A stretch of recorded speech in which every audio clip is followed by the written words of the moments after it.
Hey, welcome to the Me Show Mission. 2 men, 1 podcast, every black film ever made. My name is Len, aka the Bat Tribble. And as always, I am joined by my partner. Hey, this is Vincent Williams. Tonight, ladies and gentlemen, we are playing basketball. You love that basketball. We're playing basketball.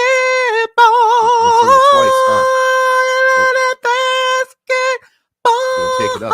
It's just that's a big finish. Yes. Basketball. We're playing basketball because white men can't jump. White men can't jump. From 1992, starring Wesley Snipes, Woody Harrelson, Rosie Perez, Tyra Farrell, and directed and written by Ron Shelton. Yes, indeed. Vincent's selection for tonight's stop on the Me Show Mission that is streaming live and direct via StreamYard to YouTube, as well as on Facebook and LinkedIn. Hello to each and every one of you out there in the chat watching us as we are streaming live on a Tuesday evening. Good evening, one and all. How are you doing, Vincenzo? I'm good. Yeah? I'm good. You know, weather it's taking a turn. It feels like fall. I know, right? It was 80 degrees yesterday here in Philadelphia. It's ridiculous. And today, voting day, election day, it was what, maybe in the high 50s? Yeah. And yourself? I'm doing pretty good. Good to hear. I'm doing pretty good. I got up very early this morning. So I've actually been up now close to 15 hours. Okay. So I'm sleepy. All right. But I went out and I made sure that I voted. Very good. Did you vote? Yeah, we actually did mail-in voting. You did mail-in voting? Yeah, so we voted already. Oh, okay. I was a little annoyed because I didn't get a sticker. That's true. You don't get a sticker when you don't get a sticker when you do the mail-in voting. Now, are you certain, absolutely certain, that you wrote the correct date on the front of the envelope? I am. Okay, because you know there's a bit of a controversy here in Pennsylvania. I know. No. We did the thing and got our receipt, if you will. Mm-hmm. You know, we're good to go. Okay. Oh, I did. So that's right. You get a receipt letting you know that they received it. Right, that they received it. Mm-hmm. And that it is being counted. Okay. Right. Very good. Because here in Pennsylvania, ladies and gentlemen, in case you don't know, the Pennsylvania Supreme Court recently passed or ruled that any mail-in ballots that were received with either the incorrect date or no date at all would be set aside and would not be counted towards tonight's election or this year's election. Yes. That's not cool. That's a little bit of a stickler for the rules, but I heard that John Fetterman has already filed a lawsuit to see if he can't get that overruled. Yeah. It's a bit of a circus here in this democracy that we call America right now, but that's what happens when you elect a con man as president and expect there to not be any repercussions. Amen. So, amen. All right, let's get into the show, ladies and gentlemen. We are here. We are going to be off and running and having a good time, and we are going to be kicking off things with listener mail. Missives from the missionaries. Indeed, Vincent. We do so love our missionaries, and we love when they send us mail. We do. Such as this from Bruce Woods. Hey, what's up, Bruce? Who says he is a newbie. Hey, Bruce. Been selectively binging for the past couple of months. That's the way to do it. On your Elmore Leonard ranking. Okay. He would have Jackie Brown and Out of Sight up top. Okay. With Get Shorty closing in at third place. Wow. So he likes Out of Sight better than Get Shorty. I haven't seen Out of Sight. That's the one with Jennifer Lopez and George Clooney. And George Clooney, yeah. And them in the trunk. If I remember, like that's the big scene that locked. Right. And yeah. I remember it being good. I do remember it being good. A lot of details about it. I remember it being good, but I remember it being good, but like a good piece of fluff. Like it didn't Right. stick at all. You know what I Right. mean? And I certainly can't see it holding up against Get Shorty. Well, And I don't see it holding up against Jackie Brown. But to be fair, I haven't seen it in right. quite a Just while. don't remember and need to revisit it. So because of Bruce, maybe we'll revisit it. Maybe. Because of Bruce. Why would Bruce have us revisit it? Isn't that who just wrote? Oh, because of Bruce. Oh, okay. So But because it's not a black film, we have no reason to revisit. Oh, I meant revisit as like citizens of the world. No, I didn't mean like here on the show. I'm not doing that. No, there's no black people in it, and I can't do it for the show. Why would I even watch it? I'm not doing Not good that. too. No. He continues. There was a 2014 indie film starring Mos Def as a young Ordell Robbie. I saw that note and meant to bring that up. And John Hawkes in the Robert De Niro role, kind of a comedy, he says. I don't know. I have to look that up. Yeah. I saw Mos Def played that character younger, and I was like, huh. He's going back to the binge now. As a man in our demographic, he says, I've been plagued by the post-Shaft blaxploitation era. I will try to see Truck Turner. Oh yeah, you gotta see Truck Turner. Yeah, Bruce, do yourself a favor. See Truck Turner. You gotta see Truck Turner, Bruce. You will enjoy yourself some Truck Turner. Trust me. Thank you for writing in. You really will. And thank you very much. We really appreciate that. Let's see. We also got, let me see if I got it here. Oh, it's not going to be over here, so it's going to be over here. If you will just bear with me one moment. So many ways to get in touch with us. I know, right? Here, there, and everywhere. We got a comment from Uncle LP66. Hey, Uncle LP66. Or Uncle P66. Hey, Uncle P66. In regards to our review of Jackie Brown, he said it was a great review. However, it was the Delphonics playing, not the emotions. Oh, and he is right. I remember that in the moment, but I just didn't go back and correct which the emotions are actually women. Yes. Yeah. So you are correct. Thank you, Uncle. Our new favorite uncle. I always get them mixed up with the 3 degrees. You get the emotions mixed up with the 3 degrees. Were the 3 degrees were they women too? Oh my God. Len, sometimes I don't think you even pay attention when we had a whole ass conversation about the episode of Sanford and Son with the 3 degrees. We had a whole conversation. That's right. I remember. You don't even pay attention. Look, excuse me, Vince, as we pull the curtains behind what's going on here, as you sit there and just are free to be Vince. However, I am running the mics, yes, running the cameras, often looking up things. This wasn't a conversation on the show. This was just as citizens and friends. I'm always on the show when I'm with you. Yes, Lynn, the 3 degrees were. Because remember, I told you the episode made me uncomfortable because I think Rollo was their pimp. Yes, I remember you saying that. It's been a while since I've seen that show. Yeah. Oh, if only we had some exercise in which we would be talking about Sanford and Son. I mean, would you remember it? I would at that point. Right. Moving on. Yeah. You want to move on now, don't you? Yeah. That's a little bit more behind the scenes, ladies and gentlemen, that we can't get into. All right. That was our listener mail, but by way of listener mail, also we got a review, a really cool review on iTunes. Oh, okay. Nice. As you know, we've been asking people to rate and review us on iTunes because that helps people really find the show. So we really appreciate it. And We got a review recently on there. I gotta find this. Where I got everything all over the place. Here we go. All right. This is from Robert Kaplowitz. Hey, Robert. Brilliant, insightful, hilarious, and full of heart. I'm a huge believer in art as a means of overcoming cultural divides.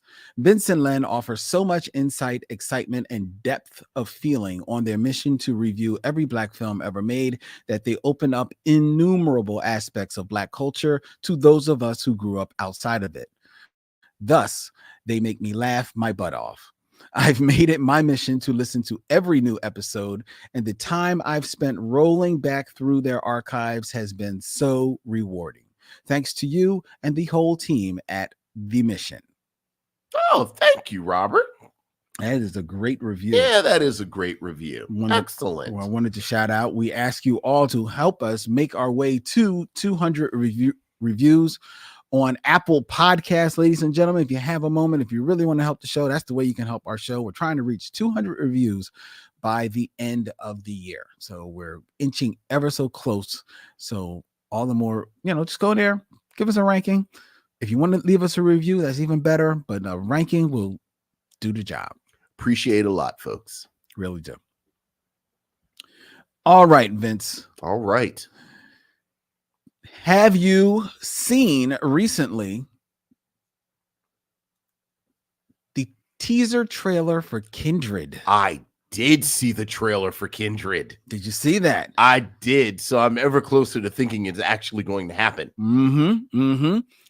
Kindred, based on the best-selling novel by Octavia Butler, will be debuting December 13th on Hulu.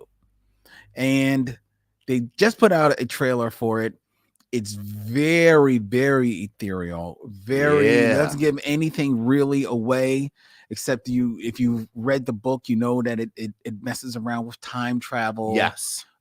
With a young writer seemingly going back and forth through the days of slavery to relatively the 21st century. And I believe the book takes place in the 70s. Yeah. But but they've adapted it, updated it, and the TV series takes place in 2016. Yeah. Yes. Absolutely. Yes. Which I think is very smart. Very smart. Well, we'll see. No, you don't think that's we'll see. Well, you sound trepidatious a little bit. Go ahead. It's talk. Here's the thing. What is the thing?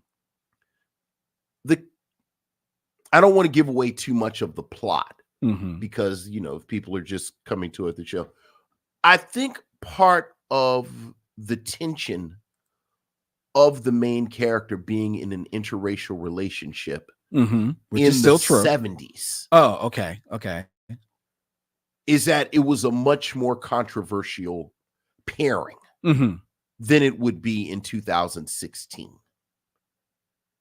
And I think that was part of the plot. Yeah. Okay. I hear you. But the showrunner and executive producer, Brandon, I want to make sure I get the name, Brandon Jenkins, in an interview said their reasoning for changing the year was because they didn't want to give people the excuse to say, oh, it takes place in the 70s. That's how they would have reacted then. Sure. Sure. So that's why they wanted to put it in a place where people could really come at it where they are right now. Sure. And let's face it, to be honest, while an interracial marriage would have been either the toleration of an interracial marriage would have been less in 1976 than it is in 2016. It doesn't mean that it is not still right. Something that people bump up hard against. Right. Especially remember the world as it was turning in 2016. True. That's true. And I'm wondering how much they'll fold that into it. Yeah. But it looked, what'd you think of the trailer? What'd you think? I thought it looked really good. I thought it looked really interesting. The series is going to star Mallory Johnson in the lead role. Then Mekhi Stock, Gail Rankin, Austin Smith, David Alexander, Kaplan, Sophina Brown, and Shira Irving. It looked. Here's the one thing I will say about it that really caught my eye and made me even more impressed. Mm-hmm. It looked like they had a nice budget. Yes, it does. That's what I mostly liked about it. It looked like they went on location. They looked like they spent some money on the wardrobe, the settings, everything felt true. Yeah. Oh yeah. So I'm like, okay, all right. Not that FX ever goes cheap on anything. No, but there's more commitment than in some projects than there are other projects. Exactly. I was really intrigued by the tone. Okay. I never thought of Kindred as a horror story because you think of Octavia Butler and you always default to science fiction. And when you think about time travel, that's certainly a science fiction theme that you see a lot. See, but I didn't think, although there's nothing about this that is science fiction-y in the text, I just never thought about it. But this really struck me, with the discordant violins, like it was very much in that Jordan Peele kind of feel. Yeah, which I guess don't know. I guess that's the lives close to horror. Yeah, I read it more of a suspense, right? But it felt like Us. Yeah, in tone. Well, I mean, it's not hard to imagine, even though this has been in the works for quite some time. Right. It's not hard to imagine that with the success of Jordan Peele and his works, that kind of like lit the fire to, okay, we've got maybe an angle we can really come at this and really got it all the way home to where it's going to be debuting. And let's be clear, if you're a black person in 2016 and you start getting transported back in time to the time of slavery, late 1800s, uncontrollably, that's actually a horror story. Oh, yeah. So, yeah, well, certainly. So I actually really appreciated that. I was like, oh, okay. So, yeah. But looking forward to it a great deal. And I think all the episodes are dropping.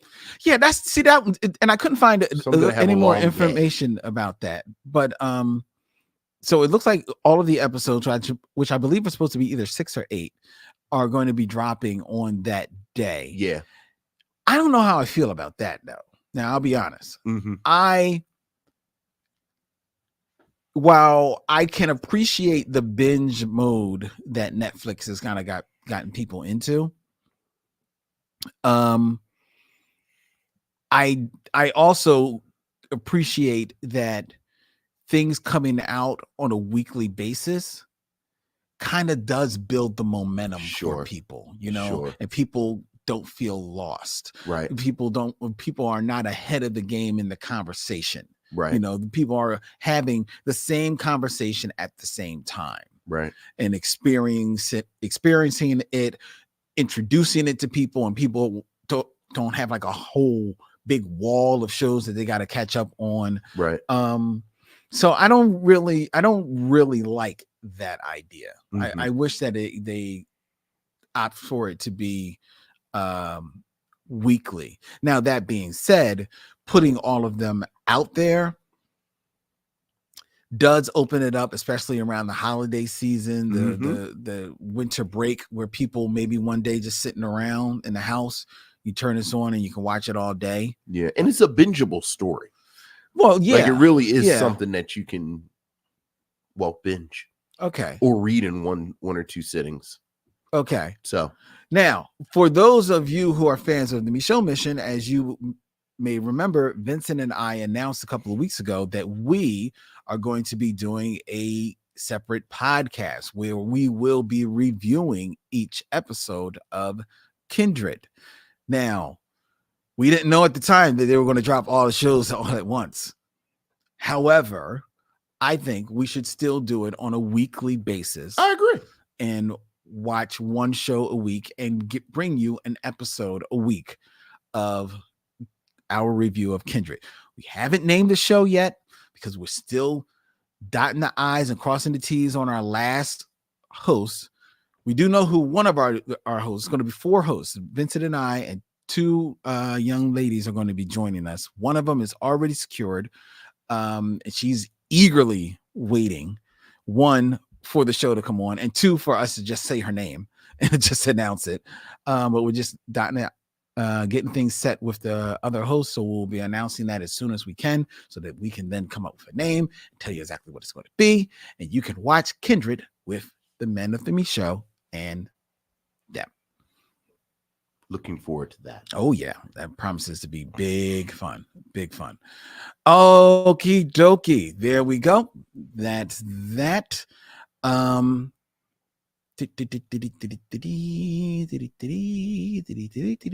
Okay, Vincent. Yes, sir. We are moving this train along, and it is time for the top 5. Okay. Top 5. Who's your top 5?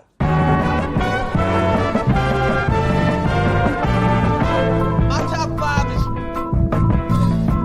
My top 5 is. My top. Top 5, where I come up with a top 5 list that I give to Vincent, and he tells me how right or wrong I am, even though he knows nothing about what I'm talking about. So tonight's top 5, in honor of our reviewing White Men Can't Jump, a film that some people consider the best basketball movie of all time. It is. It's a contender. It's very much a contender. Very much a contender. Yeah. In honor of that, I present to you, Vincent, the top 5 basketball actors. Oh, okay. Now, these are basketball players who have acted. Okay. All right. I know one off the top of my head. I can't wait to hear who's on this list. Now, this is a top 5, but it's going from my idea of the worst, okay, to the best. Sure. Now, excellent. There's a criteria. Okay. Because there actually have been close to 50 basketball players that have acted in one way or another. Okay. Either on television or in movies. Sure. Now, I kept this strictly to movies. Okay. So these are and these are only black basketball players that have acted in movies. Sorry, Yao Ming. Sorry, Yao. They have either been the star of their film, okay, or they have made such a profound contribution to the film that critics talked about it, whether or not it was good or bad. Okay. So say like Kevin Durant, he has acted, but people, he's been in a couple of movies, but he, right. he didn't really make a mark. Okay. So I'm not going to pick on him. All right. Starting at number 5. Should we go 5 to 1 or 1 to 5? Hey man, it's your list. Okay. I'm just here for color commentary. There you go. Well, let's go from 5 to number 1. And number 5 should be, no doubt, it is Shaquille O'Neal. That's a pretty easy target. For his performance in Steel, where he plays a weapons engineer. Need we say more? Who then has a secret identity. As a superhero. Who could that 7-foot-tall, bald-headed black man be? It's such a mystery because he has a mask on. Hey, there's Dr. John Irons, a 7-foot-tall, bald-headed black man who's a weapons designer. I wonder if he knows anything about the mysterious 7-foot-tall, bald-headed black man who has a mask on. And a whole lot of weapons. I'm Steel and I'm here to fight crime.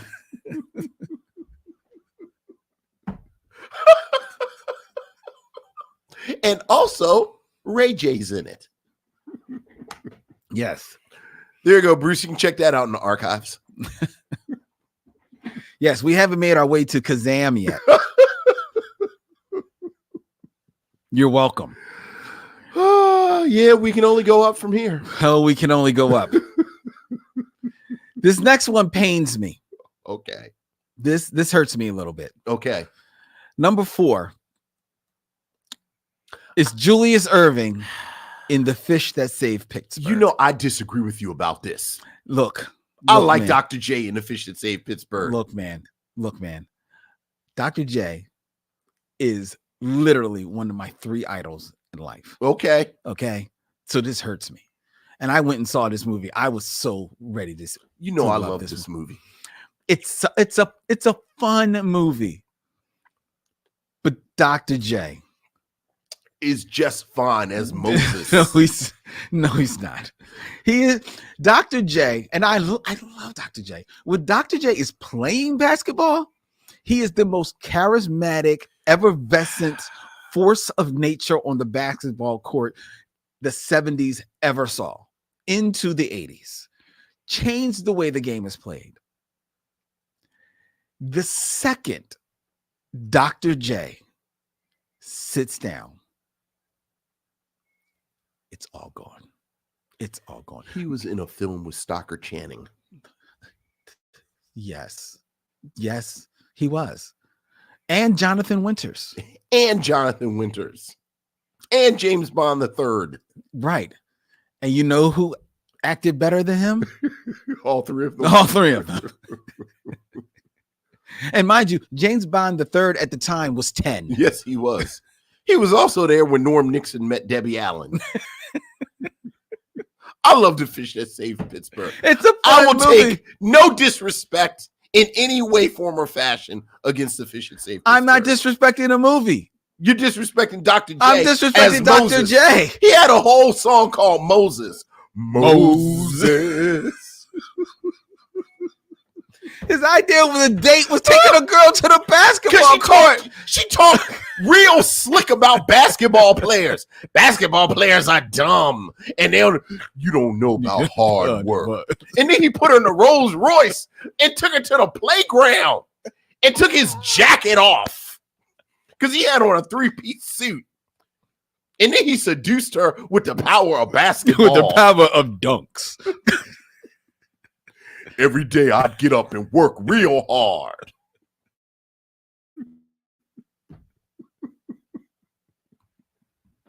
Moses. The strategy was to get all the players, and they were all Pisces. Yeah, that was the strategy. And then the Silvers came out and had a song. All right. Wasn't Rollo that pimp? See. All right, so that was number 3. That was Dr. J. No, it's number 4. That was number 4. Sorry. See, even you know he should be higher. No, he shouldn't. Number 3. Number 3. Ray Allen. Wow, you have him at 3. And He Got Game. Ray Allen, ladies and gentlemen, was so good in He Got Game. Yes. Versus Denzel Washington. And he was like, I think he had just come out of college. So he was making his way into the pros. Mm-hmm. I think he had been drafted and was going to the pros. And I'm not a big follower of college basketball, but I knew, I heard that he was a college basketball player and, you know, he was doing this. And I was like, oh man, he's just going to keep on acting. Yes. He was really, really good. Ray Allen is so good in He Got Game. I didn't know he was an actual basketball player. Yeah. Someone told me after the fact, oh, you know, he's I was like, I thought he was just an actor. Mm-hmm. I can't wait to see who the 2 players are better than him. Controversy ensues. Yeah. So there we have Ray Allen and He Got Game. Because I assumed he'd be your number 1. He's not my number 1. Okay. But he's up there. He's up there. The degrees, like right now, 3, 2, and 1. Well, 3 and 2, the degrees of difference is not that big. Okay. but there's one big difference. Okay. And number 2 Okay. is LeBron James. Oh, come on. Now, wait a minute. Stop. No, I won't. No, I Go won't. ahead. No, Go I won't. ahead. Go let ahead. me make my argument. Now, LeBron James was the lead actor in Space Jam: A New Legacy. Yes, he was. Right. And he's not asked to do much in there. He's asked basically to take over for Michael Jordan in this big, dumb, live action cartoon hybrid. Right. Yes. And it was a dumb movie, but in it, he was okay. Okay. You know, he was as good as Michael Jordan was in the first Space Jam. Sure. I'm Right. trying to hear how he's better than Ray Allen and he got game. Here's the difference. Being as good as Michael Jordan in the original Space Jam, and Michael Jordan wasn't bad. You know, Right. he was okay. LeBron James is every bit as good as he is. He's just saddled with a worse movie and a worse story, Okay. but he's just as good as he is. But then you put that beside LeBron James in Trainwreck. Did you see Trainwreck? I did not. He pretty much plays himself in Trainwreck, but he is definitely a supporting actor in the film. And he's actually very, very good. Okay. He's very good, gets over a line. He's like really surprisingly very good with his timing and everything like that. And I thought that considering that he was well in Trainwreck and still able to show that he could lead a movie, that's why I put him a notch over Ray Allen. Okay, if that's your argument. That's my argument. Neither one of these movies are as good as He Got Game, where We're not rating the movie. Okay, but he also didn't act opposite the caliber of actor like Denzel Washington or Rosario Dawson, which Ray Allen does. Very true. Or Hill Harper. Very true. And he does not embarrass himself in that movie. Ray Allen is very good in that movie. He is. The other argument against that is that he did the one movie. True. A long time ago. That's true. You know? Okay. So he's like, wow, he was good. Yeah. But it was just the one movie. Right. You know, if LeBron James maybe only has one movie to his, then maybe you could say, right. Okay. All right. Okay. All right. And number one. Uh-huh. Bit of a controversy here. Here we go. Kareem Abdul-Jabbar in Airplane. Now, Kareem Abdul-Jabbar, I'll allow it. Exactly. Because he's not a good actor at all. I tell you what, when he grabbed that little boy, he's done what every one of us has wanted to do our entire lives. Is just grab a little white boy and just shake him. He said, I've been hearing that since I was in college. About I believe Kareem Abdul-Jabbar's every frustrations. Word. I could see Kareem like, no, we're gonna have to rewrite this line. This is what I would say. And then, and it's funny and as iconic as that scene is, because Airplane, which people herald, rightfully so. But if you watch it now, you're laughing, but some of the laughs are dated. Sure. Some of the satire is even a little dated, a little forced. Sure. But that Kareem Abdul-Jabbar moment is fantastic. It still rings out. Yeah. It still sells it. And another moment that people sleep on, you don't see people notice, is later on in the movie, they have to race to the cockpit because the pilots are knocked out. And Kareem is there because he's the pilot. And now he's dressed in this Lakers suit. Right. He has one of his jersey. Yes. And his goggles. And he's knocked out. Yeah. I just think that's priceless. I'll allow Kareem Abdul-Jabbar. It's iconic. It is. It's iconic. It's like the movie's 50 years old. Yeah. It's still iconic. And I know people ask him about that all the time. All the freaking time. Yeah. So that's why he is number one. And yes, Damon, you called it. It's Kareem Abdul-Jabbar was number one. I didn't even think about him in Game of Death. with Bruce Lee. He sure wasn't Game of Death. Yeah, That's right. and you Doing know, karate. yeah, and he's in it. Okay, I don't no, I don't see Game of Death. So that's a sore spot. All right, All right. so there you go. Wait, why is Game of Death a sore spot? Because most people, when they think of Game of Death, they think of the Game of Death that was released, and that was the movie that Bruce Lee didn't finish. Right, and they had the doubles. They had the doubles and the Yeah. paste up faces and Yeah. all that type of stuff. What you need to get, ladies and gentlemen, I think it's out of print.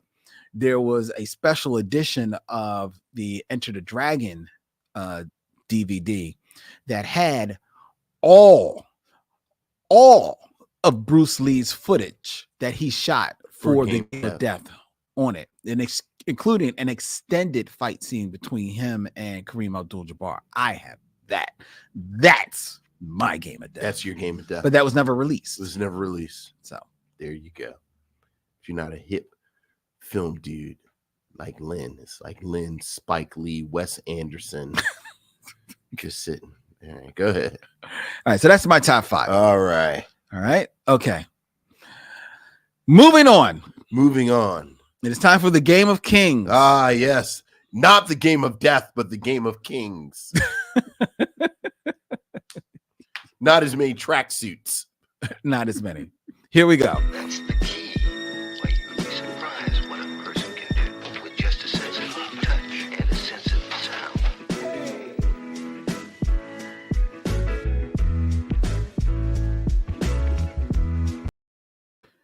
6 Degrees of D'Urville Martin, where Vincent will attempt to get from an actor of my choosing to that 70s basketball phenom, Absolutely. D'Urville Martin. Pretty sure he played for the ABA at least for 4 or 5 games. Probably. They took whoever they could get. Vincent, we are going to try and stump you Okay. tonight. All right. And I think one of these will. Okay. All right. All right. Would you like Mr. or Mrs.? Ladies first. Ladies first. It's a whole song called Ladies First. In 6 movies or less. 6 movies or less. Get from D'Urville Martin To the Lady Stumper. Naomi Harris.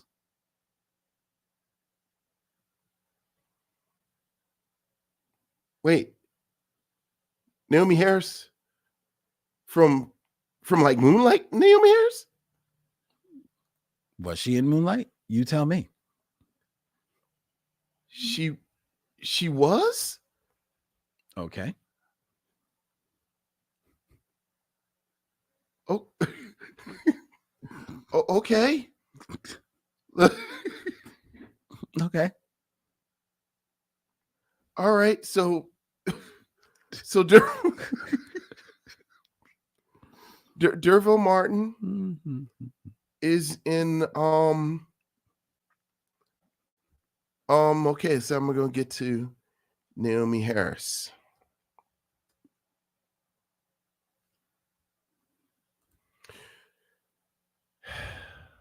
D'Urville Martin. Mm-hmm. Mm-hmm. You said that. Yes, I did say it. I did indeed say that. D'Urville Martin is in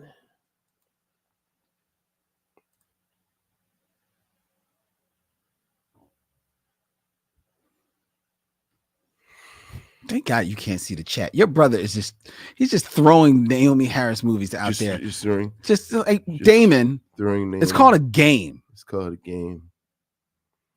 All right.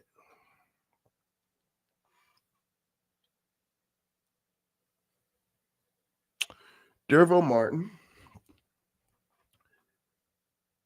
is in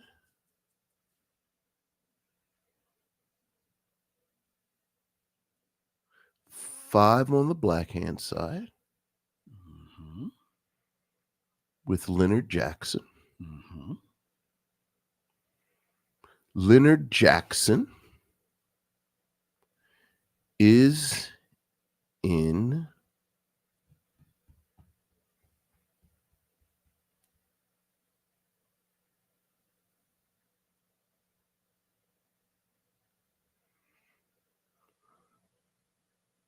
Leonard Jackson is in. Are you over there trying to be cute? No, I'm not. I'm actually a little foggy headed. All right, so Leonard Jackson is in Boomerang with Eddie Murphy. Eddie Murphy is in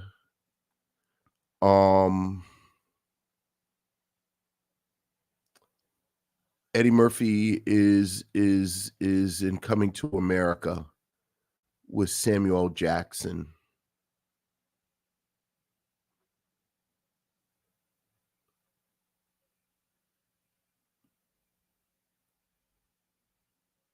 I'm having a really hard time getting right to Naomi Harris. Yeah, you are incredulous. Naomi Harris. Right. And then I realized, you know, like I'm trying to get to Moonlight, but that's like Mahershala Ali and Janelle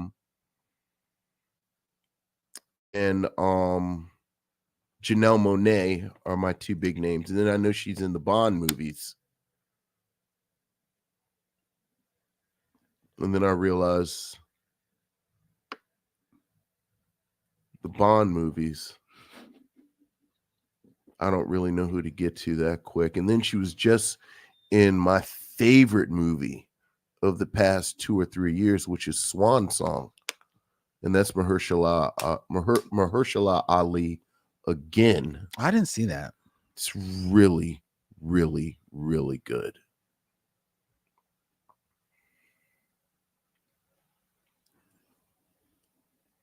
All right.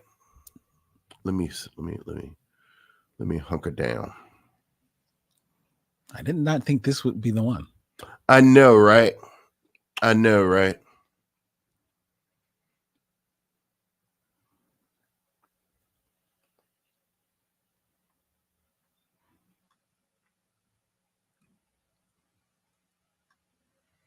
Okay.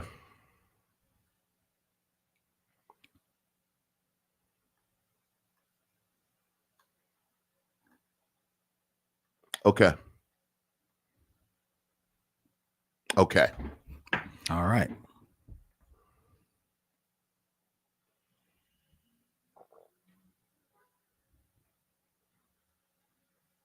Same path. So Leonard, 5 on the black hand side to Leonard Jackson. Right to Leonard Jackson. Wow, I'm really foggy headed over here all of a sudden. Because I'm trying to get to. See, now I'm trying to get to Daniel Kaluuya. I know I'm all over the place. You are. I know. You are all over the place, Vince. Right. I'd also try and get to Glenn Close. There's someone you could get to a lot quicker and easier. You know what? I'm gonna. Yeah. Who can I get to a lot quicker and easier? Idris. What the hell is she in with Idris Elba? Well, that would give it away. Oh, obviously you don't know. The hell was she in with Idris Elba? Do you want to call? You want to call it? You know what? I am. I'm gonna call it. Okay. What was she in? She was with Idris Elba in Mandela, Long Walk to Freedom. Oh yeah, I never even saw that. Where Idris played Mandela. Yeah. But you also could have gotten to she is in The Rampage with The Rock, which is a really dumb but fun movie. Yeah. I like it. It's dumb. It's dumb. Yeah. It's she's in, you mentioned that she's in the Bond movies. She's also in the Pirates of the Caribbean movies, at least 2 of them. Right. Yeah. So she's in a few. And then she's in Moonlight. And she's in Moonlight. Moonlight, which is Mahershala Ali. I could not get it. I'm. You know how when you get over a cold and you think you're okay, but then it's so funny. I was talking to Wendy about this earlier, where I just felt a little run down, like I was on the bike, and I was like, "This is harder than it should be." Mm-hmm. Yeah. This is. You're not over it yet. I'm not actually over it. No, like you're I not. thought it was. Like, how can I not get to Naomi Harris? I don't know, but somehow you didn't. Somehow I didn't get to Naomi Harris. You did not get there. And to be honest, okay. So you went to Leonard Jackson, and then you got to Coming to America. Mahershala Ali. All right. So you got to Coming to America to Eddie Murphy, right? Right. Okay. So or hell, Sam Jackson. I was trying to get from Sam Jackson to Sam Jackson. From there, you could go Sam Jackson to, and I'm not looking at the chat. So Damon and Aaron Fry. No. So from Sam Jackson, you could get to,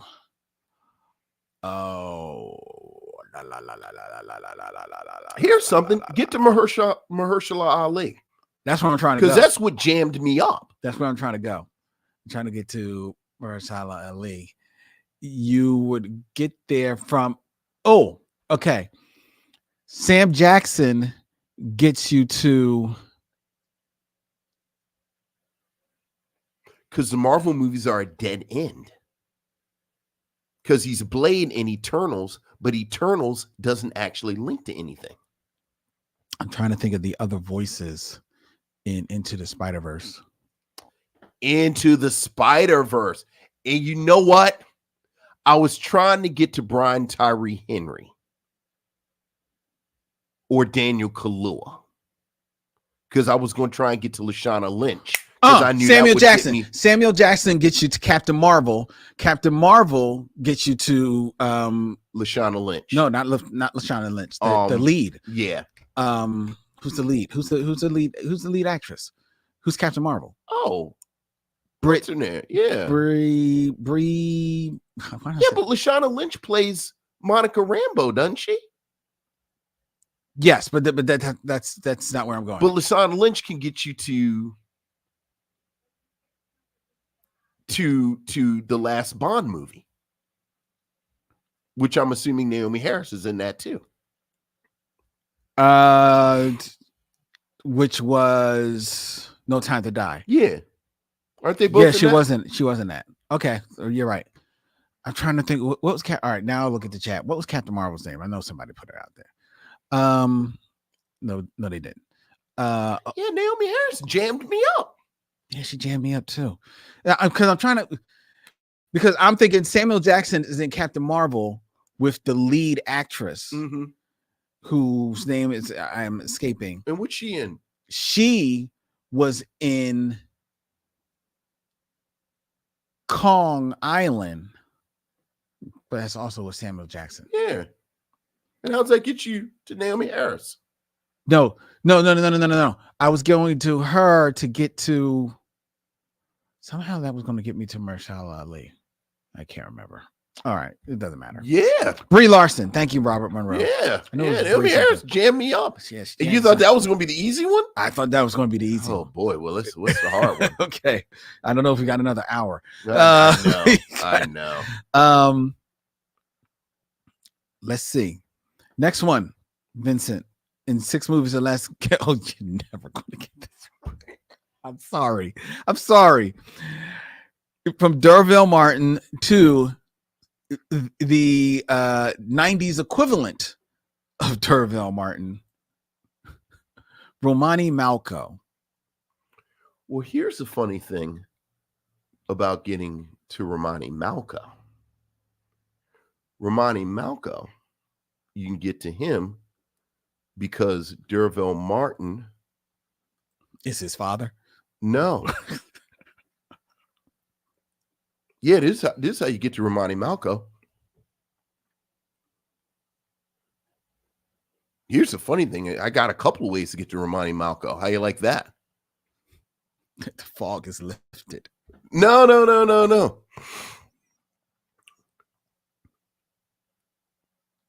D'Urville Martin is, Five on the Black Hand Side with Leonard Jackson.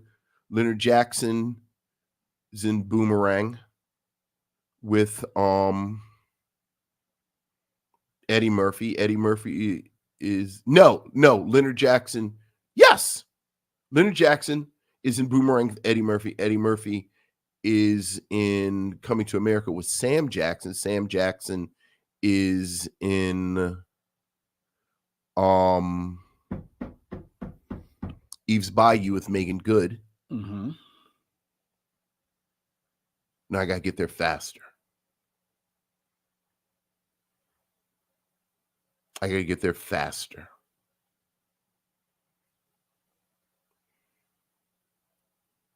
Okay. I'm gonna go to my old standby. Dick Anthony Williams. 5 on a Black Hand said Dick Anthony Williams is in Mo Better Blues with Samuel L. Jackson. Mm-hmm. Samuel L. Jackson is in Eve's Bayou with Megan Good. Megan Good is in Anchorman 2 with The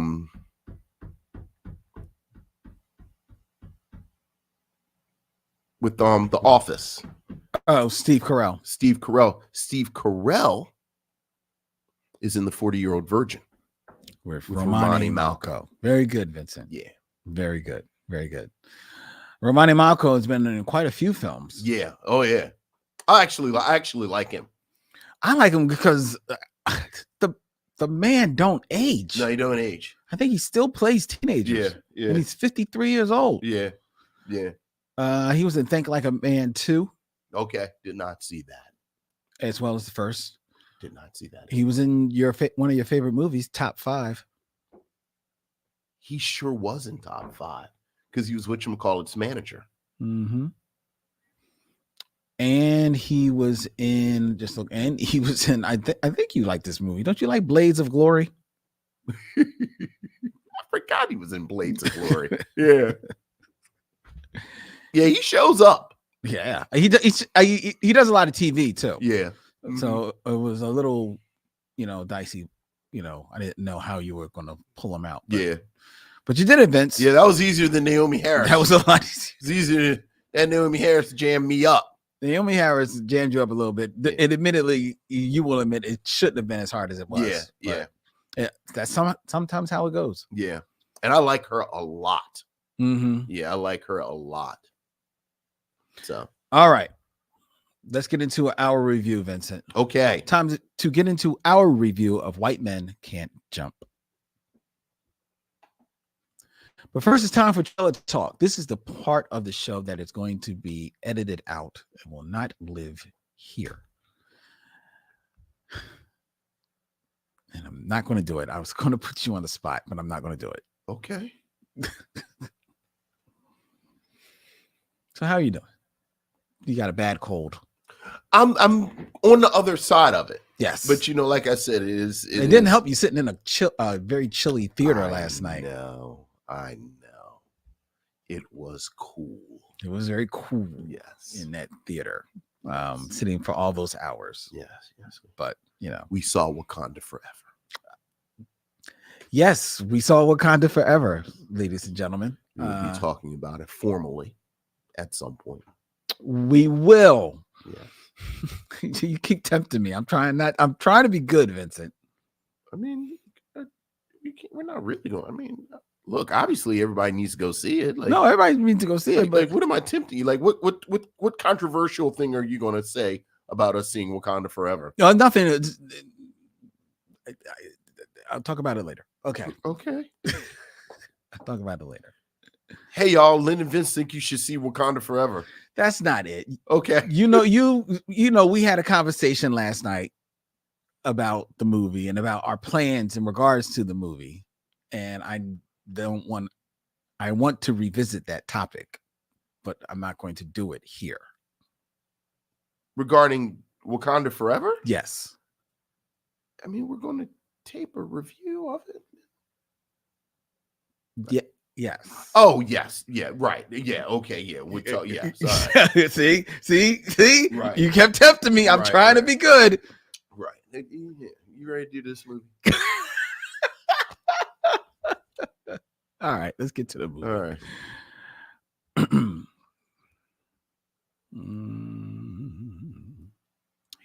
you go. White Man Can't Jump, a 1992 American sports comedy film written and directed by Ron Shelton, starring Wesley Snipes and Woody Harrelson as streetball hustlers.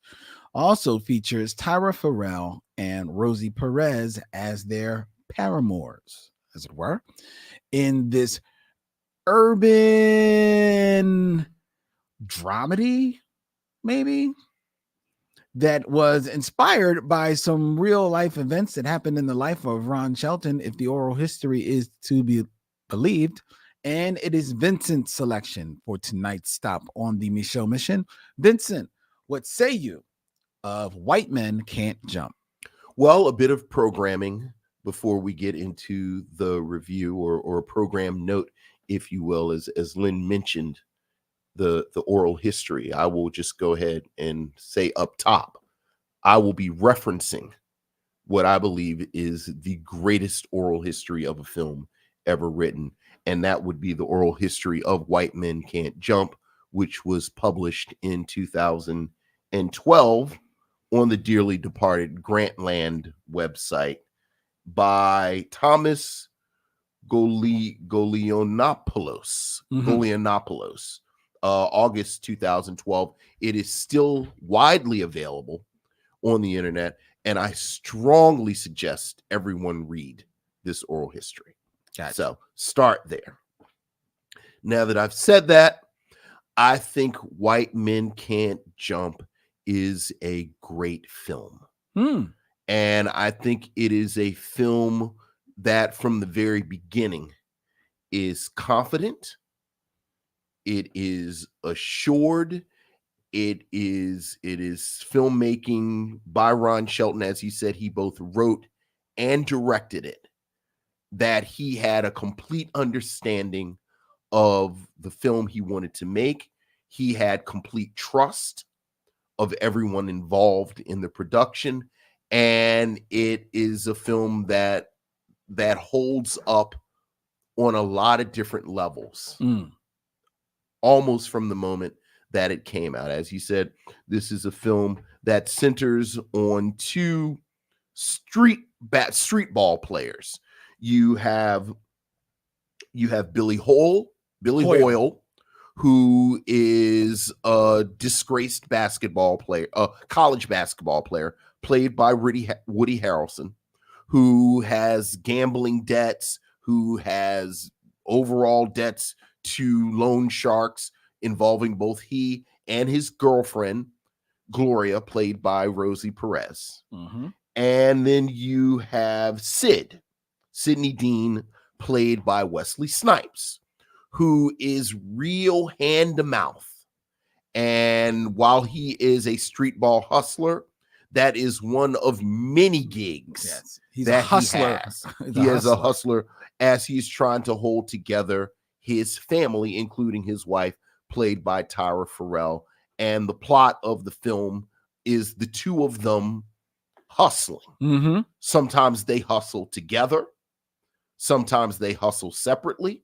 Sometimes they hustle each other. Right. And while this is a loose plot, the brilliance of how loose the plot is that there is space for the actors to act, to improvise, to bounce off of each other, and for these actors to show their athleticism as basketball players. And back to the first thing I say, Ron Shelton is a very confident, very assured director, and he captures all of it. Yeah. He captures all of it. This is part of my ongoing appreciation of Wesley Snipes. As I've mentioned over the past few weeks, as we've mentioned throughout the journey, I think Wesley Snipes is one of the most gifted entertainers of the 20th century, going into the 21st century as an actor. I think Wesley Snipes can be dramatic. I think Wesley Snipes can do action. And I think Wesley Snipes can do comedy. You have a combination of all of those skills on display in this film.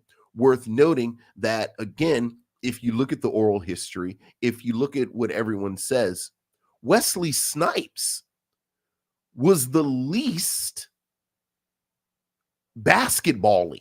Yes. Wesley Snipes was the one who had to be coached and had to be trained to play basketball. Yeah, not coach, trained. Woody Harrelson apparently has a little bit of game. Yeah. You have basketball players peppered throughout the cast. You have working actor who I'm a fan of. You see him here and there. I actually remember him mostly from School Days. Silk Kozert, who plays Robert, who's kind of a supporting actor, but he and Ron Shelton knew each other from playing basketball in Hollywood. Yep. So he's a basketball player. Michelle Mission favorite, yours, mine, and everyone's, Kadeem Hardison, is straight Brooklyn. Yeah. So he knows his way around the court. But then Wesley Snipes had no real experience. So he had to be trained. And I have to say, if I didn't know that, I would just assume that this was part of Wesley Snipes' activity, that he was a ball player.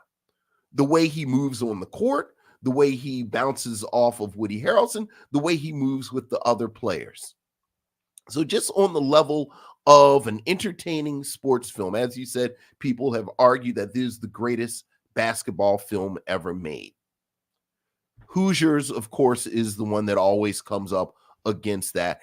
And I have to say, depending on what day you ask me, I would pick Hoosiers. I just saw White Men Can't Jump, so I'm going to say White Men Can't Jump is the greatest basketball film ever made. But if I go home and watch Hoosiers, I might say it's Hoosiers.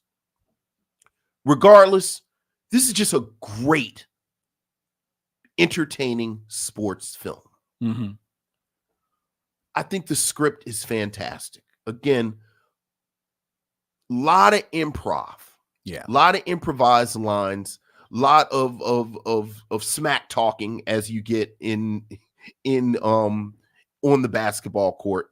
But you find that a lot of it was improvised and that Ron Shelton trusted the players enough as actors and as performers to bounce off of each other. My second favorite anecdote from this film and from the oral history, Kadeem Hardison talks about them going back and forth with your mama jokes, and Kadeem Hardison wanted to have good material, so he would call back to Brooklyn to get advice and get material, and one of the people that he called was Biz Markie. I know.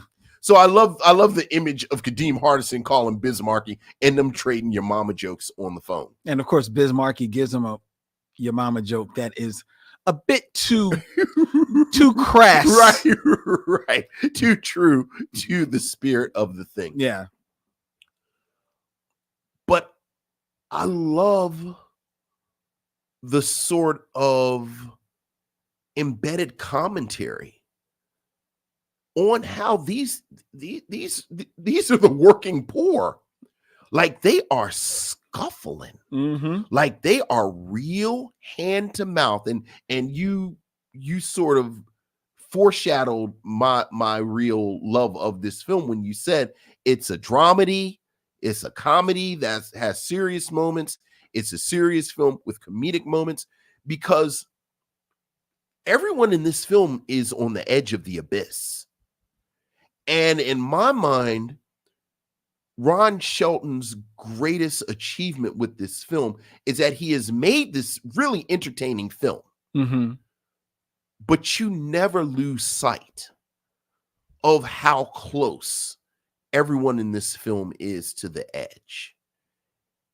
And the way those tones work together is just remarkable. Something else that I don't think really gets enough credit with this film. Again, it's a basketball film. It's street ball. It's very macho. It's like it's a lot of testosterone in this film. Yeah. I think Rosie Perez and Taya Farrell do really well Yes. in this film, like really well. Mhm. I think the script gives Rosie Perez more than Tyra Farrell, Yes, considerably. but I think both of them have this space that they are fully realized characters, Mhm. and you completely understand the pathos involved with these women who are involved with these men Mhm. who are doing the best that they can, but the best that they can is just not that good. So they're just, they're cleaving to these men. And I love that it gives them a voice too. Yes. Yes, it does. So that it's a film that I think you can revisit regardless of what kind of mood you're in. Mhm. Like you can just watch it. It's popcorny, it's entertaining, it's this, that, and the other, and you just watch it for it and watch Woody Harrelson and Wesley Snipes bounce off each other. They have amazing chemistry together. So much so that I think even the film would acknowledge that the great love story in the film is between Sid and Billy. Yeah. By the Yeah. end. You can watch it for that. It's some silly stuff. Or you can watch it on the level of this is commentary on how some people have to live. And it is a film that rewards viewings again and again and again. In my case, I have to say this afternoon was the first time I noticed how much the film speaks to Gloria has a bit of a drinking problem. A little bit, yeah. You Yeah. know, and it's no big thing, but it's right there. And I was like, wow, this has been there every time I've watched it. Mhm. And I never really noticed it. So yeah, I'm a huge, huge fan of this film. Yeah, to that though, she has a bit of a drinking problem in that she seemingly drinks a lot. But it's not like you see her drunk at all Right. in the movie. And I think the drinking that you see her do more often than not is a byproduct of this on the edge life that she and Billy are living, especially because Billy, not once, but twice in this movie, blows their entire role, Yeah. you know? And it's like, how many, and it happened twice in this movie. This means this is probably number 199 and 200 times that it has happened. Mm-hmm. So that's a part of her drinking, along with just a little bit of the delusional, to a point, life that she lives, pie in the sky dream of getting on Jeopardy, that Billy and Sydney make come true for her. Yes. And I think right there you see what held them both together was each of them had a dream. He had a dream of the ultimate basketball hustle, right? And because every hustle that he was running into, even though he would win some, was not the ultimate hustle, he was always reaching for more, always reaching for more. She had a goal. I want to get on Jeopardy. I'm going to crush it. I'm going to win, right? She got on Jeopardy. She was prepared. She won. Yeah, she She did. crushed it. The difference is that when those opportunities come, you have to be prepared. You have to be prepared already with a plan of how you are going to maximize that opportunity, especially since you have been working so hard to put yourself in that position. And that is the difference between the two of them. And when that becomes crystallized in her mind, that's when, spoiler for a almost 40-year-old movie, she leaves. Yes. And when she left Billy, and I was already like in the bag for the movie, but I hadn't seen it in forever. So I honestly forgot about the whole Jeopardy Right. subplot and forgot everything about the ending of this movie. So when she leaves Billy, and you get the sense that, oh, she's really gone. Yeah. Oh, yeah. I said, well, you know what? I was in the bag for this movie, but now I'm right with you because that's real. Mm-hmm. That is 100% real where that couple would be at that moment. It was honest. It was authentic. It was each character acting at the height of their intelligence. Billy to the detriment of his intelligence, and Gloria got her chance at the big league and she is out. Yeah. She's going to do what she's got to do. And I love that. I love that. And Rosie Perez, this is, to be fair, this is very young in all of their careers. Mm-hmm. The oral history even mentions that Wesley Snipes, he got cast in this before he got cast and did New Jack City. Yeah. You know that's what right. I mean? So it's like, so this is early in his career. Right. At this Right. point, he's just the other guy in Mo Better Blues. I was about to say the quote is he was the second lead in Mo Better Blues, and nobody saw no Mo Better Blues. Right. Yeah. And Woody is like the seventh name on Cheers. Yeah. And this is early in him moving into Cheers. So he kind of like is still trying to find his way there. Yeah. You know what I mean? Rosie Perez, very early in her career. This is like not too long removed from Do the Right Thing. That's right. Tyra Farrell, very early in her career as well. So this is like the building blocks for all four of these actors. And they do great work. You mentioned Tyra Farrell, not given a lot to do.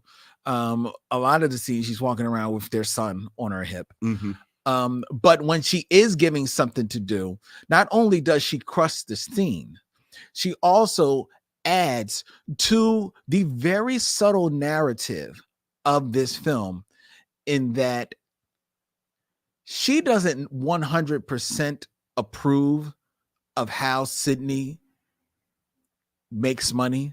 Mm-hmm. You know, that he's a basketball hustler, but he's also like a little bit of a jack of all trades. He does like a carpenter thing. He does like a house thing. He mentions like one or two other little side hustles. I don't think she 100% approves of it, but they have a conversation where she says like, hey, you know, I'll just go get a job. I'm going to go get a job. And he says, no, I want you to be a housewife. I'm going to make it work. I've been making it work. I'm going to continue to try and make it work. I'm going to do what I got to do for us. Yeah. She's not 100% with that, but she is with her man. Right. She is with her man every step of the way. And it's a perfect contrast to this other couple. To the other couple, Yeah. right? Because she, like you said, Tyra Farrell and Wesley Snipes, they're married. Yeah. They've got an apartment. They've got a child. Yeah. They've got plans to buy a house. He hustles. He's got, but basketball is not his only hustle. This is the only hustle for Woody. Right. It's ball and nothing. They love one another. When Wesley hustles Woody out of the money and Gloria comes over there to get the money back, Tyra's like, okay, you're not getting the money back. You're not getting the money back. I hear what you're saying, but you're not getting the money back. Right. Now let's just figure out what else we can do. Right. Because Great scene. that ain't happening. That's Yeah. off the table. Love it. I absolutely love it. Again, 100% authentic. Yeah. And the story goes back and forth, you know, who's hustling who. They're hustling a couple of guys. They win some, they lose some. There's these loan shark guys that are chasing Gloria and Woody. They seem to catch them, and then they pull some kind of like, you know, fake fake murder that at the end, it's like, okay, it's whatever, but you don't care because you're just there Exactly. hanging out with these guys. Right. Exactly. You're hanging out with these guys, watching them, like, just, as you said, love one another, Yeah. fall in love with one another. Yeah. At the end, after Gloria's left, Woody's sitting there with Wesley. She ain't coming back, and Wesley's like, nah, bro. No, she's not. Let's go ball. Look. And that's really what the movie is about. The movie is about relationships. Mm-hmm. It's about relating to one another, two men relating to one another, men relating to women, friends relating to one another, how we relate to one another on the basketball court, where we're up in everybody's face talking the maddest smack. And then they're sitting in the living room, everybody commiserating over a Lakers game. Well, I think the word you used was a really good one, and it was sort of integrity, and everyone sort of moving at the height of their intelligence, because everyone is very true to their characters. Yes, and again, this is a testament to Ron Shelton. Right, and the director of Bull Durham and Tin Cup. Right, and the script, where this is someone who is obviously a keen observer of humanity. He knows about male friendships. He knows about male relationships, because I think this is one of the best depictions of men who aren't necessarily quote unquote friends. Yeah. But are brought together because of ball. There's a moment, as you said, where Sydney goes to confront. Where Billy goes to confront Sydney and his boys who have hustled him. And the basketball game is on in the background. And they're going back and forth. And again, it's real. It's a lot of testosterone. Silk Cozart has one of my favorite lines where he says, I know you're not in here talking crazy and I got a gun in my hand, because he's cleaning his gun, because, well, why wouldn't he be cleaning his gun? And then they all get distracted and pulled into the basketball game. They're on the television. Yeah. And how many times have you been somewhere and there is some type of chaos, there is some type of brouhaha, but something is happening on some kind of game that pulls everyone in. Yep. It makes complete sense for Gloria to leave. It does. 100%. Does she come back 2-3 weeks after the film is over? The answer is maybe, because these things have ebbs and flows. Is Billy going to mess it up? Probably. Yes. Are Rhonda and Sydney going to stay together? Yeah. And they're going to figure out, and it is just these relationships in this context, in this world. And one of the things that I love is how naturalistic race is in the film.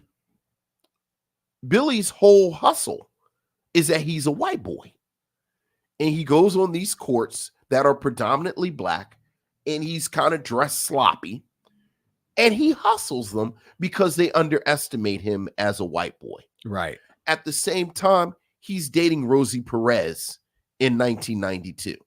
And one thing that the film acknowledges, this is Rosie Perez in 1992. So she still is like, this is Rosie Perez in 1992. And he has a bit of insecurity about having this girlfriend that looks like Rosie Perez in 1992 around all these brothers. There's never a moment in this film where I think Sidney would cheat on his wife. No. At all. Not at all. Not at all. But he is certainly not above flirting. and using that to get under Billy's skin. Right. And to be fair, you only see him flirting with Gloria, and it is specifically just to get under Billy's skin. So there's a bit back and forth about style that is informed by race. The way ball is played. I mean, hell, the title of the film, White Men Can't Jump, is based on the stereotype that, well, white men can't jump. Yeah. And it plays with that. One thing that critics and admirers of this film have talked about is that this is a type of film that it would be difficult to make now because of these issues of race that are kind of dealt with in this real crunchy manner with people throwing elbows, and it's not really polite or po-faced. But yeah, it's I love this movie. It would be a hard film to make right now because film doesn't give you, especially the way movies are made now, doesn't give you the room to really sit with the characters. Like, cause you sit with these characters in this movie. Films that are on the screens right now, very few of them are made in such a way, because this is a populist film. So this would be a streaming movie or a series, right? If you were to make it that, you make it as a series, you could have this conversation, right? Some might even say conversations of a sort of like this are what make the TV series Atlanta so great, right? But I do want to talk a little bit about one thing you said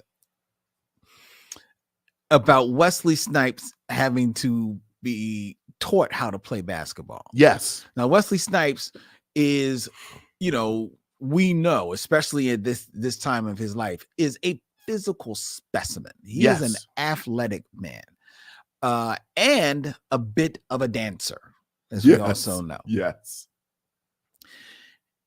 If you did not know that, you would know that if you watched him play basketball. Because Wesley Snipes looks like a dancer that plays basketball. How so? There were times where he had to go and make like behind the back passes or swirls behind his back. And when you play basketball, and mind you, I know they had to train him, but when you play basketball, there's a certain way you make those moves, right? It is just a certain fluidity to them. But when you're a dancer and you're doing those moves, there's more of a sway in how you're passing over your shoulders. It was a bit of a flourish. Yes, there you go. There was a flourish. It was a bit of a flourish. There was a flourishing of flourishes. You didn't buy it. That's just how Sid.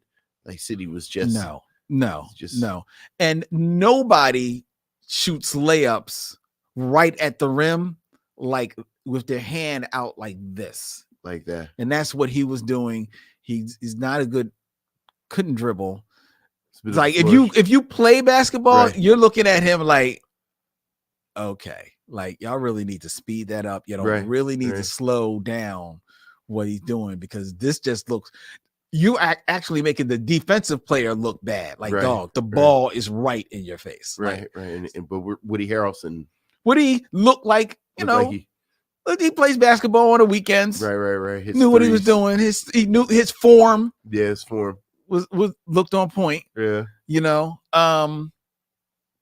So that was it. I'm not gonna say it took me out of it. Right. But considering as much smack as he was talking, I was like, bruh. He was really good at that part. He was good at that part. He's really good at that part. Like, bruh, come on, man. Yeah. I also want to say two other things. I would love to travel back in time and go to a alternate universe where Kadeem Hardison is really used to his fullest potential Look, in films, even if it is just as the sidekick guy. look. Because Kadeem Hardison, he's a very good actor. He's a Yeah, very talented But actor. he pops. He pops. He pops. pulls focus so freaking well, man. Look, and if you cross-reference this show, whether we are talking about School Days, Mm-hmm. whether we are talking about rapping, Mm-hmm. whether we are talking about Vampire in Brooklyn, whether we are talking about I'm Gonna Get You Sucker, Mm-hmm.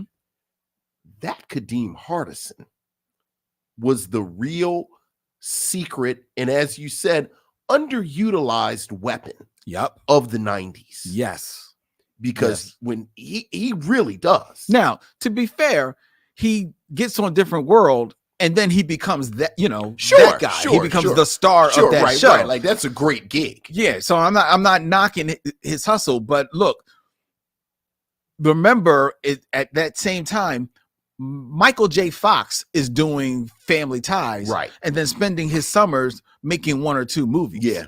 And there's no reason why Kadeem Hardison shouldn't have been doing that I as well. 100% agree with you. I 100% agree with you. And again, it's a conversation that we keep having. I know. Because I could have watched him and Wesley Snipes Yeah. just sort of navigate this street ball world. I would love it. Yeah. And my last thing, Your last thing.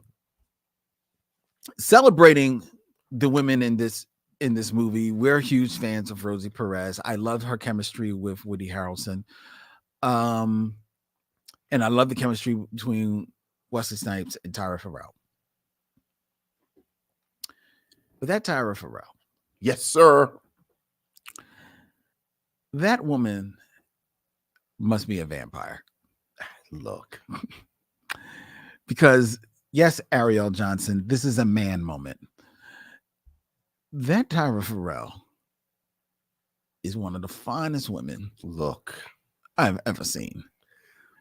And watching this movie made me appreciate all the times that I have seen her. And then I had to go look up her filmography, look up Tyra Farrell. Tyra Farrell looks exactly the same. We've discussed this before about African American skin, and oftentimes it doesn't seem like it's affected by the passage of time. I think there's some type of saying about that. African American skin doesn't seem to be affected by the passage of time. It's a little catchier than what I'm saying. Well, you know what they say, African American skin isn't affected by the passage of time. There's something a little catchier than that, but Yes. certainly she is a prime example. She is Amazon Prime. Yeah, and on the flip side, just about her integrity and her mind, one of the great Talk about that. anecdotes that comes out of this oral history is Tyra Farrell's involvement in the making of the film. The first one, she talks about the fact, as you mentioned, this is early in her career, and much like many of the players, like they wanted someone besides Wesley Snipes. Keanu Reeves probably would have gotten the role if he could have played even a bit of basketball instead of Woody Harrelson. A lot of other actresses were up for the role of Rhonda, and Tyra Farrell went out for the role, and she said that she didn't think she was going to get it. But before she left, she said to the director, I am going to ask you to not just cast a Black woman as Sid's wife, but a dark brown Black woman, because we don't see images of Black men loving and being affectionate to dark brown women. So this would be a great opportunity for that. And then, of course, she is cast. And as we've said, this man loves his wife. Yes, he does. And he loves his family. and his wife is a dark-skinned black woman. Mm-hmm. So that's the first thing. The second thing, as we've mentioned, and we talked about Kadeem Hardison doing extensive research for your mama jokes. Lot of footage of because these are dudes. Like, these are dudes, and one of the great things about this film and the production of this film is it seems like the actors, they all really got to hang out and like, Mhm. you know, apparently they were all shooting dice and betting and playing basketball, but your mama jokes weren't scripted. So it was actually dudes going back and forth. And if you've ever been with some brothers and you're like, there is a vein of your mama jokes Mm-hmm. that are, you know, your mama is so black, your mama so dark, your mama hair is so nappy, so on and so forth. Tyra Farrell stepped in and said, is that bad that your mother would be dark? Is that bad that your hair would be, you know, what we'd call nappy? Trying to go a little deeper than that. Yeah. And she also Kind talked of about their language. you talked about the language and the use of the word nigger, and she said, why don't we elevate this a bit? And when you watch the film, none of the your mama jokes are based on these anti-black sentiments Mm-hmm. of being dark and your hair. And the word nigger is used one time in this film. And in a context that And it makes sense. In a context that makes sense. And that is 100% because of Tyra Farrell. Yes. So besides being an ageless beauty, she's also a woman with great integrity. Mm-hmm. So, you know, let's hear for Tyra Farrell. Let's hear it for Amazon Prime. Yeah. So Vincent, would you recommend that people watch White Men Can't Jump? oh, absolutely. Absolutely. And this is another film that not only would I recommend it, but I would recommend it for people who have seen it and just haven't seen it recently. Yeah. And look, it's fair to say most people haven't seen it recently. Yeah. Because it holds up. It holds up. It does. It really much does, holds because up. outside of some of the fashion, because it's not like, you know, it's just not Sure. like they're not running around like at parties or anything like that. Outside of some of the fashion, it really is just about people playing basketball, Yeah. you know? Yeah. And unfortunately, I think that the subtextual commentary on life as the working poor, Mm-hmm. unfortunately, still holds up. Very Like, there are a true. lot of people who are hustling. Well, even more now. Like, there's a Yeah. hustle economy now. Right. Like right now, How about that? right now, Sid, he How about might that? actually be How about that? really raking Right. it If in. they remade it, which, oh my God, please do not remake this. But yeah, Sid would be part of the gig economy. Yeah, he'd be Yeah. killing it. So yeah, I'd absolutely recommend this. Yeah, I And would you? recommend this. Like, yes, definitely watch this. It's a good film. It's a good film to put on, sit, chill, watch, sit with your lady, with family, you know, your kid, you know, older kids, you know, watch it. It's funny, insightful, sparks some conversations. Good movie. Good movie. Little bit of pulls on the heartstrings a little bit, seeing Alex Trebek up there, but Yeah, how about that? you know, How about that? it's cool. All right, ladies and gentlemen, that is White Men Can't Jump, our review here on the Michaud Mission. Before we tell you what we are going to be reviewing next week, I invite you all to check out the Michaud Mission.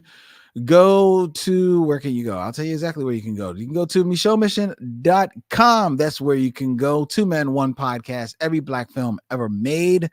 Go there and hit swag and check out all of the cool swag that we have available for you by way of our good friends at T Public, including our 6 Degrees of Durville Martin collection and our Sun Sonic shirt, which I saw that someone in the chat said they just received their Nice. shirt. So check that out. If you want to tell us what's on your mind, email us at michaudmission@gmail.com. You can also leave us a voicemail at 215-867-9666. Tell Vincent and Len what's on your mind.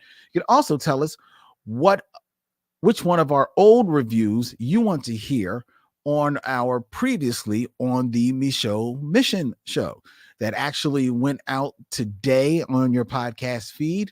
We are featuring right in time for the premiere of the sequel later this week. It's our 2018 review of Black Panther, available on your podcast feed right now under the Michaud Mission. Don't forget to follow us on Instagram, Facebook, and Twitter at Michaud Mission. Subscribe to the Michaud Mission on youtube.com at Michaud Mission. And please give us a 5-star rating and a review on Apple Podcasts as we make our way to 200 reviews. We really appreciate it. If you want to really help us and you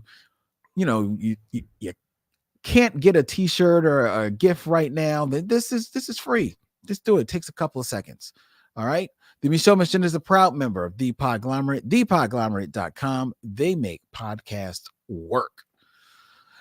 Okie dokie. Oh, little bit of a programming note. Shout out to our social media director, Toya Haynes.